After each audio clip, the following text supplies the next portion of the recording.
సామాజికంగా, ఆర్థికంగా, రాజకీయంగా వెనుకబడ్డ వర్గాలు, పేద వర్గాలకు కాంగ్రెస్ పార్టీ ఇలా గుర్తించి టికెట్ ఇచ్చింది.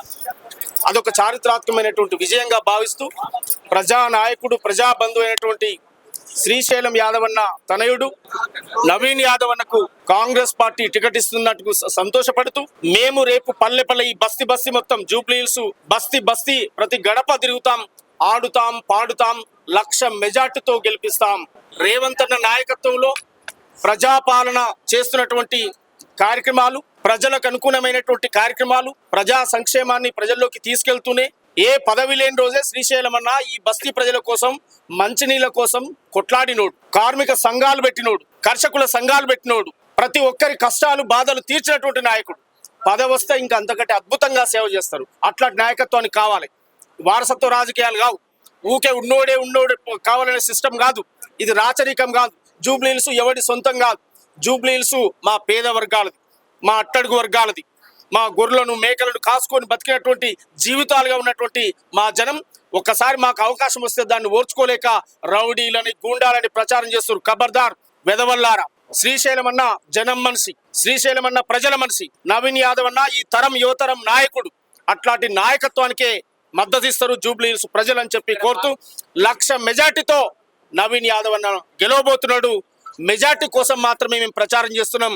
ఖచ్చితంగా అసెంబ్లీ గేట్ కాడిపోయి అసెంబ్లీకి తోలేదాకా ఈ జూబ్లీహిల్స్ గడ్డను వదిలిపెట్టిపోం. ఇక్కడ మాగంటి సునీతకి సానుభూతితో ఓట్లు పడే అవకాశం ఉంటుంది. దాన్ని ఏ విధంగా ఎదుర్కోబోతుంది కాంగ్రెస్ అన్న? సానుభూతితో ఓట్లు పడేటువంటి సిస్టమ్ ఇప్పుడు లేదు.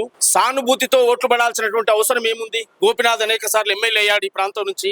ఆయన ఏంది, ఆయన చరిత్ర ఏంది? బీఆర్ఎస్ ఈ రాష్ట్రంలో ప్రజా వ్యతిరేక విధానాన్ని 10 సంవత్సరాల తెలంగాణ విధ్వంస పరిస్థితులు మొత్తం ఉమ్మడి ఇక్కడ బతుకుతున్న అనేక ప్రాంతాల నుంచి వచ్చి బతుకుతున్న ప్రజలకు కూడా తెలుసు కనుక మార్పు అనేది అనివార్యం.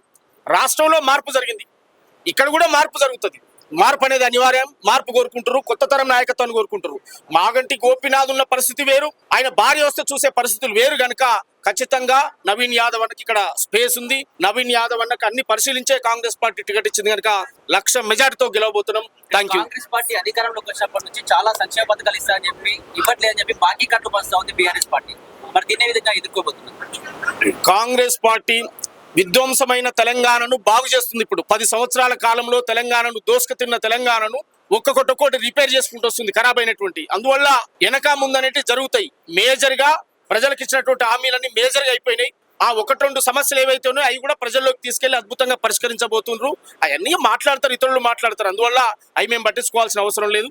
జూబ్లీహిల్స్ ప్రజలు నవీన్ యాదవ్ అన్నకు పట్టం కట్టబోతున్నారు. కాంగ్రెస్ పార్టీ జెండా ఎగరవేయబోతుంది. కాంగ్రెస్ పార్టీకి ఓటేసి మీటింగ్ కోసం, హైడ్రా మీటింగ్ కోసం కేటీఆర్ హైడ్రా రావడం ద్వారా మొన్న వర్షాలు వస్తే పరిస్థితులు ఏందో ఈ రాష్ట్ర ప్రజలు చూసారు, హైదరాబాద్ ప్రజలు చూసారు. హైడ్రా వల్ల ఉపయోగం ఉందా? హైడ్రా వల్ల పేదలను ఇబ్బంది పెడతారా? హైడ్రా వల్ల న్యాయం జరుగుతుందా అనేది ప్రజలే అర్థం చేసుకుంటారు కనుక దాని మీద మేము మాట్లాడాల్సిన అవసరం లేదు. అందువల్ల ఏదైతే ఎన్నికల్లో మేనిఫెస్టోలో పెట్టారో అన్ని కూడా ఒక్కొక్కటి అమలు చేసుకుంటూ వస్తుండ్రు. అప్పుల తెలంగాణగా మార్చినటువంటి తెలంగాణను ఇప్పుడే బాగు చేసే పనిలో పడ్డారు కనుక వెనక ముందనేది జరుగుతాయి తప్ప వాళ్ళ లెక్క త్వరలో నోటిఫికేషన్ అని చెప్పి 10 ఏళ్ల కాలం జరపలే.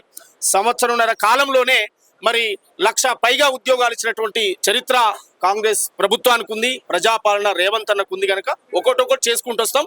మేము చేసిన అభివృద్ధి రేపు మాకు ఓటు రూపంలో ఉపయోగపడుతుంది.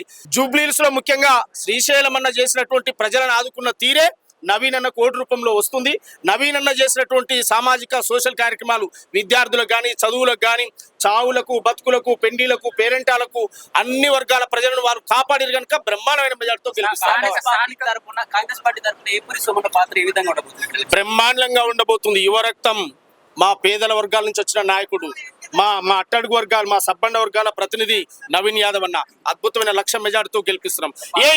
ఓటు చెయ్యి గుర్తుకు ఓటు, పొడవర పోటు, కారు టైరుకు పోటు, పాలించే సత్తహల్లేని పాగలుగాండ్లు, అనుభవమే లేని కొత్త బిచ్చాగాండ్లు, మళ్ళా ఎన్నికలంటూ పల్లెలకొస్తుండ్రు, ఇక ఎలగా పెట్టిందేందని కళ్ళబట్టుదా నవీన్ యాదవ్ అన్నకు ఎయ్యర ఓటు, మన చెయ్యి గుర్తు పైన నీవు ఎయ్యర ఓటు. లైక్ చేయండి, షేర్ చేయండి, సబ్స్క్రైబ్ చేయండి. మరిన్ని వీడియోల కోసం బెల్ సింబల్ పై క్లిక్ చేయండి.